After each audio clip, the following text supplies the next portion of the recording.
Good morning, everybody. My name is Sam Teets. I'm here for the Going True Sports Network with another NFL update. And we got news early this morning from ESPN's Adam Schefter that the Jacksonville Jaguars and Minnesota Vikings have agreed to a deal in principle that will send former Pro Bowl defenseman Yannick Ngakoue to the Minnesota Vikings. Now, Ngakoue has wanted out of Jacksonville for a long time. He was franchise tagged by the team earlier this summer, but he refused to sign the franchise tender.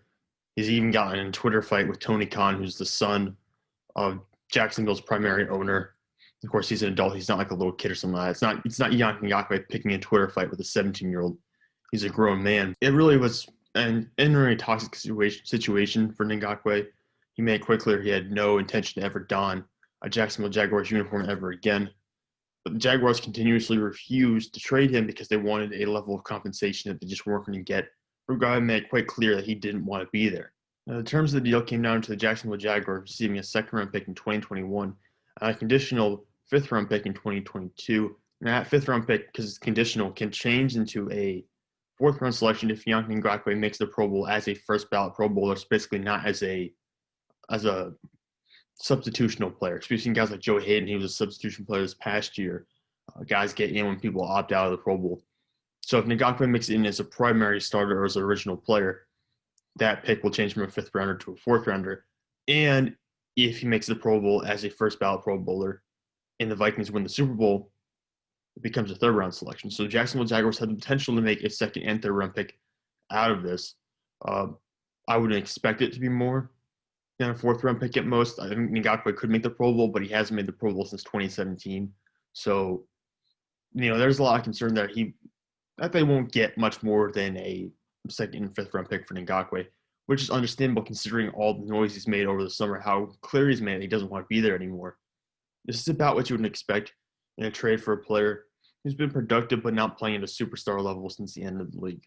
Now, Ngakoue, who's 25 years old, refused to sign his franchise tender earlier when the Jacksonville Jaguars applied the franchise tag to him. That tender is worth about $17.8 million, somewhere in that range. So he refused to sign that.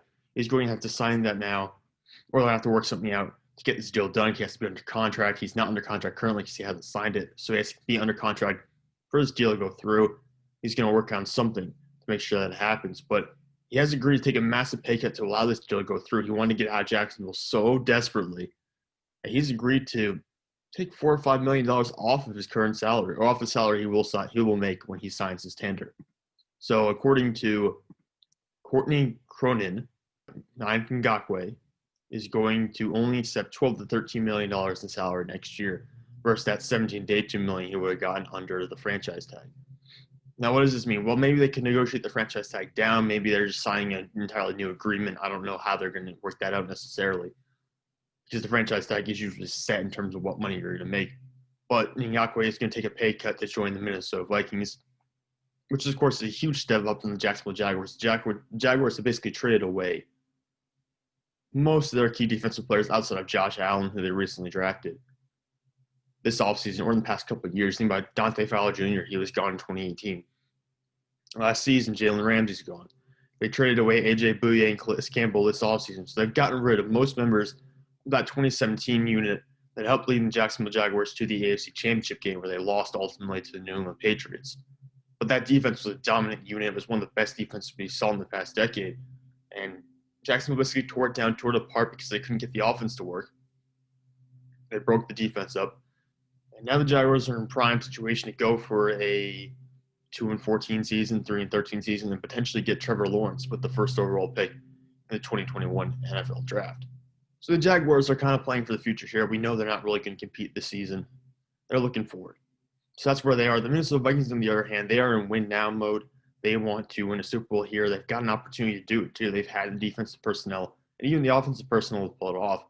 Personally, I thought 2 or 3 years ago was actually the best addition, or the best rendition of the Minnesota Vikings. I thought they really had a chance to go out there and win some games and potentially win a Super Bowl. They didn't, though. I actually picked them to play the Jaguars, I think, in 2018 for the Super Bowl title. I remember that prediction because I was so wrong, but that's what I thought was going to happen at the time.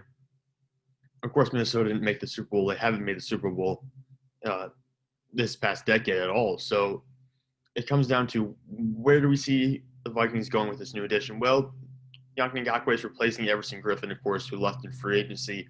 He was with the team for a long time, made a bunch of Pro Bowls with the unit, even though he wasn't really a dominant pass rusher because he was becoming older. You see a little bit of regression creeping into his game. He was still highly productive last year, though. He's now with the Dallas Cowboys. Yannick Ngakoue is a bit younger, obviously only 25 years old. This is a one-year deal, so you have to worry about that if you're Minnesota. But at the same point, there's got to be some belief you can get him re-signed. You also have Daniel Hunter on the other side. The combination of Daniel Hunter and Yannick Ngakoue is going to be massive. It's going to be even better than the combination of Hunter and Everson Griffin. So you put those two guys together up front. Now you got Eric Kendricks and Anthony Barr at linebacker, Harrison Smith and Anthony Harris at safety. You're looking at a very good defense. The only issue is you don't really have any cornerbacks. You lose Trey Waynes, Mackenzie Alexander, Xavier Rhodes in the offseason. You're now relying on Jeff Gladney and a bunch of younger, unproven guys to come in and play really well. And you haven't seen that so far. You haven't seen guys come in at corner for the Vikings and become dominant players. I mean, Xavier Rhodes is really the last player they drafted at corner who became a successful player. And he only was really good for 2 or 3 years there, where he played at a Pro Bowl or All-Pro level. Other than that, he's been struggling recently. Last year was terrible for Rhodes, which is why he's no longer with the Vikings. But at the same point, Minnesota now has pieces to maintain the level of play they were at last year. I think they will be about the same level defensively where they were. I think the pass rush might be even better now that they have Yannick Ngakoue. And it really comes down to, can you get him motivated to play? Can you get him engaged in every play? I think you can with this defensive unit, and they've got a good rotational set of defensive ends who can get in certain pass rush situations. Maybe gave Hunter and Ngakoue time to get a breather on the sideline. They've got good depth there. I think the Vikings are primed to have a great defensive line this season, potentially even win a sack crown as a team. It's a fantastic unit. I love Hunter. I think he's one of the best, one of the fastest rising defensive ends in the NFL. I'm not as high on Ngakoue, honestly. I thought he was a little bit overhyped. I thought Calais Campbell was always the better one of the two in Jacksonville. But at the same point, having him and Hunter paired together on a team, I think that could potentially be the best pass rushing duo in the NFL. So that's the situation moving forward for Minnesota. Like I said, Jacksonville's in total rebuild, tear it down, hope we get better in the draft mode. Again, just to sum this whole deal up, the Jaguars are trading Yannick Ngakoue to the Minnesota Vikings for a 2021 second-round pick, a 2022 fifth-round conditional pick, which can become a fourth-rounder or a third-rounder, depending on certain possibilities and certain outcomes from the 2020 season. Ngakoue has agreed to take a significant pay cut, losing about $4 or $5 million off what he would have made, which is close to 17 or 18 million. He's going to take $4 or $5 million off that to get this deal done, fit it under the salary cap, make it possible for Minnesota. That just shows how much he wanted to get out of Jacksonville. And it looks like the Jacksonville Jaguars, like I said, total rebuild mode, absolutely tearing apart all pieces of that great 2017 defense they had. They already got rid of Calais Campbell, sent him to Baltimore, unfortunately, earlier this year. Means Pittsburgh's got to deal with them. But the Minnesota Vikings have now put together another good defensive unit. We'll see where they go this year. Maybe they'll finally get over the hump and make a significant push to get to the Super